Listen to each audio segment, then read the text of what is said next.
इश्क मैंने भी किया है यारो, लेकिन इस दौर सितम में मुझको हरफ़े बेमानी और मकसद से सरोकार नहीं। नस्ल इंसान की अफजाइश के एक पहलू पे हजारों अशार कोई दीवाना ही कह सकता है। थर के तपते हुए सहरा में बबूल एक मुद्दत से हैं बाहें फैलाए, बदलियां दूर से आती हैं चली जाती हैं और मैं गद में सफर हूं कब से। मेरे पांव में फफोले बढ़कर रेत पर सुर्ख लियारों की तरह लगते हैं, देर की तरह सुर्ख। प्यास में सूख गई है यूं ज़बां, शाखे तोड़ते हो कांटे जैसे।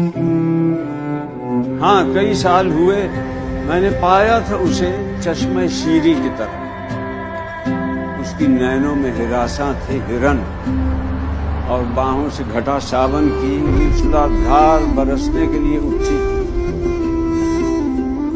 अब वो एक फूल सा बच्चा लेकर सोचती होगी कि कब लौटेगा मेरी आगोश को भरने वाला।